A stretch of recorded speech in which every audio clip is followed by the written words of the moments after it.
The bus rattled down the rain-soaked streets of the city, its windows fogged with the breath of weary passengers.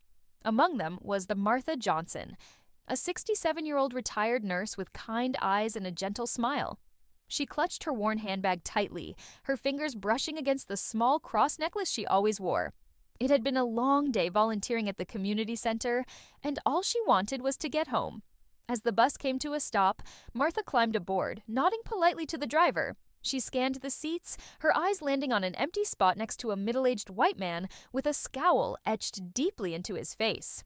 His arms were crossed, and he glared at her as she approached. "Mind if I sit here?"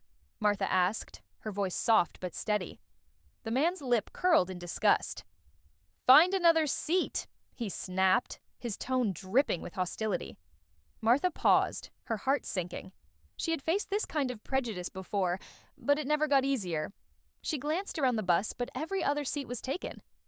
"I'm sorry, but there's nowhere else to sit," she said, her voice calm despite the sting of his words. The man's face turned red, and he leaned closer, his voice rising. "I said find another seat. I don't want you sitting next to me." The other passengers shifted uncomfortably, some looking away, others whispering among themselves. Martha took a deep breath, her years of patience and resilience kicking in. "Sir, I'm just trying to get home," she said quietly. "I don't mean any harm." But the man wasn't having it. He stood up abruptly, towering over her. "Get away from me!" he shouted, his voice echoing through the bus. The driver, a young woman with a no-nonsense attitude, turned around. "Hey, what's going on back there?" The man pointed at Martha, his fingers shaking with anger. "She's harassing me! Make her move!" Martha's eyes filled with tears, but she held her ground. "I'm not harassing anyone," she said, her voice trembling. "I just want to sit down." The driver sighed, clearly used to dealing with difficult passengers. "Ma'am, why don't you come sit up here by me?" Martha nodded, her shoulders slumping in defeat. She made her way to the front of the bus, ignoring the stares and whispers of the other passengers. As she sat down, she closed her eyes, praying for strength. The man sat back down, a smug look on his face. But Martha's quiet dignity spoke louder than his hateful words. Days turned into weeks, and Martha tried to put the incident on the bus behind her. She continued her volunteer work at the community center, finding solace in helping others. But life had a way of bringing people back together, often in the most unexpected ways. One evening, Martha was working a late shift at the local hospital, filling in for a colleague. She had retired from nursing years ago, but she still picked up shifts occasionally, unable to stay away from the work she loved.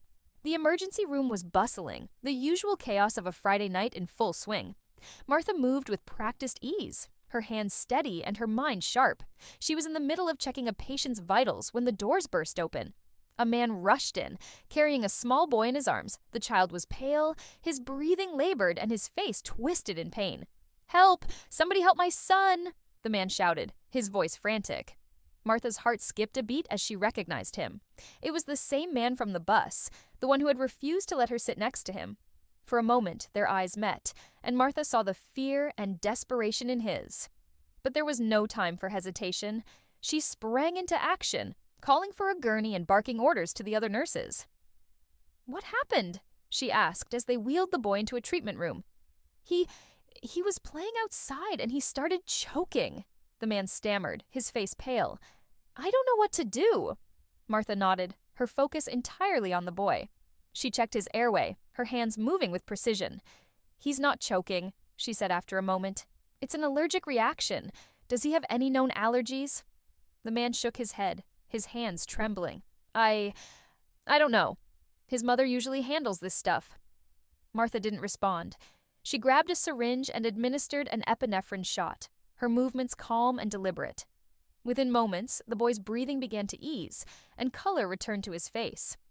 "He's stable," Martha said, her voice steady.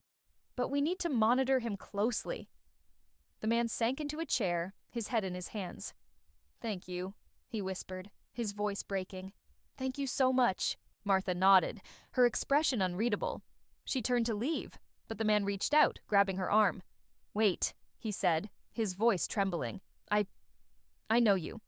From the bus, Martha met his gaze, her eyes filled with quiet strength. "Yes," she said simply. The man's face crumpled, and tears streamed down his cheeks. "I'm so sorry," he choked out. "I was horrible to you, and you still saved my son's life. I don't deserve your kindness." Martha placed a gentle hand on his shoulder. "Everyone deserves kindness," she said softly. "Even you."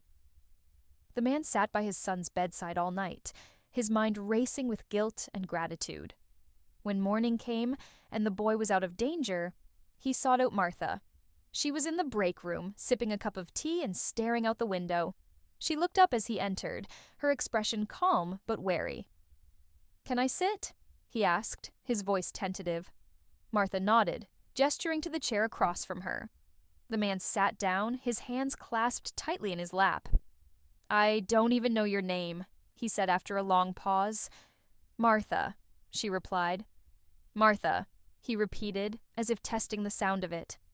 "I'm Tom, and I need to apologize. Properly." Martha remained silent, letting him speak. "I was raised to think a certain way," Tom said, his voice heavy with shame, "to see people like you as less than. And I never questioned it. Not until last night. Seeing you save my son, after the way I treated you, it broke something in me. I can't believe I was so blind." Martha nodded, her expression softening. "It's never too late to change," she said. Tom looked at her, his eyes filled with tears. "How can you forgive me after what I did?" Martha smiled, her eyes warm. "Forgiveness isn't about you," she said. "It's about me. Holding on to anger only hurts the person carrying it. I choose to let it go." Tom bowed his head, his shoulders shaking with silent sobs. "Thank you," he whispered. "Thank you for saving my son, and for showing me what true kindness looks like." In the weeks that followed, Tom became a regular visitor at the community center where Martha volunteered. He started helping out, slowly earning the trust of the people he had once looked down on. Martha watched him with quiet pride, knowing that change was possible, even for those who seemed lost. One day, as they sat together in the center's garden, Tom turned to her. "Martha," he said, his voice filled with emotion, "you've given me a second chance. I won't waste it." Martha smiled, her heart full. "That's all anyone can ask for," she said. And as the sun set, casting a warm glow over the garden, Martha knew that her quiet strength had made a difference, not just in Tom's life, but in the lives of everyone she touched. The end.